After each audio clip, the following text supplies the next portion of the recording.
pessoal, tudo bem? Bom, hoje a gente vai continuar a nossa segunda videoaula falando um pouquinho sobre a teoria celular. Não sei se vocês lembram, né, mas na última aula a gente falou um pouquinho sobre a descoberta do mundo microscópico, então falamos um pouquinho da descoberta das células.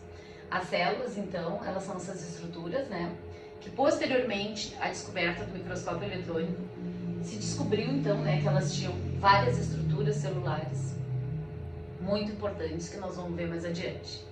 O que eu queria falar hoje um pouquinho sobre a teoria celular. Quem, né, falou dessa teoria, quem citou ela pela primeira vez.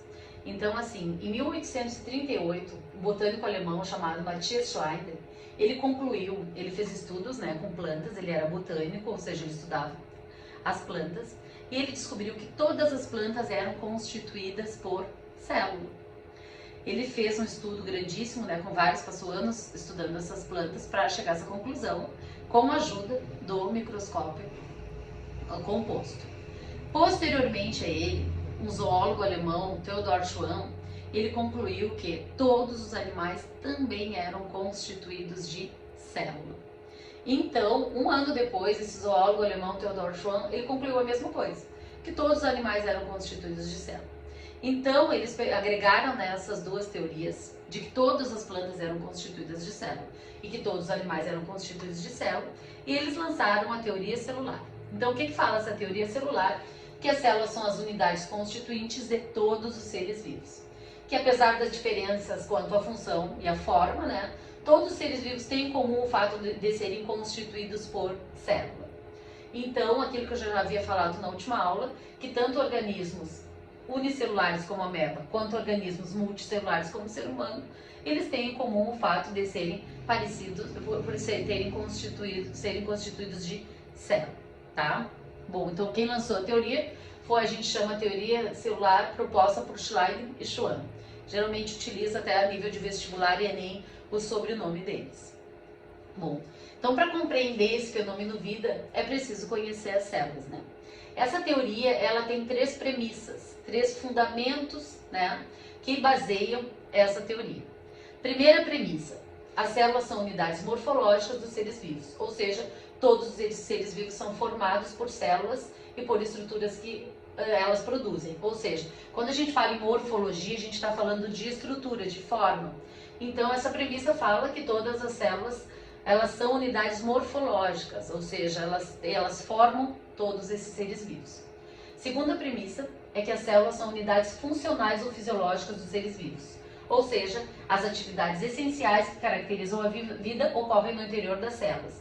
Então, quando a gente fala dessa premissa, é que para que funcione a célula, para que ocorra isso direitinho, ela tem que ter, ocorre isso porque a célula é unidade funcional. O nosso corpo só funciona porque as nossas células funcionam. Se as nossas células não funcionassem, todas as reações químicas não aconteceriam, tá bom? E a última premissa é que novas células formam-se apenas pela reprodução de células pré-existentes. O que seria uma célula pré-existente? Uma célula que já existe. Então, gente, o que acontece? Por um processo denominado divisão celular. Uma célula só existe se ela for a divisão de uma célula que já existiu, de uma célula pré-existente, tá? Então, essa divisão celular é o que nos fornece com que as nossas células estejam todo o tempo se multiplicando, tá bom, gente? Bom, e o nosso próximo assunto vai ser os vírus e a teoria celular. O que tem a ver o vírus nessa história toda? Vocês sabem que eu já falei em aula para vocês que os seres vivos, né, de todo o planeta, eles são divididos em reinos.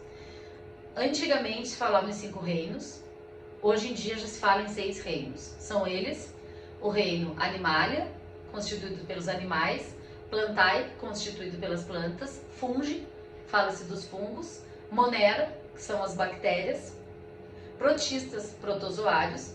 E hoje em dia eles resolveram dividir, de acordo, né, com vários estudos, eles dividiram o reino Monera em Monera e Arqueas. Arqueas são as primas das bactérias. Mas é onde entram os vírus, né? Os vírus, eles não estão em nenhum desses reinos.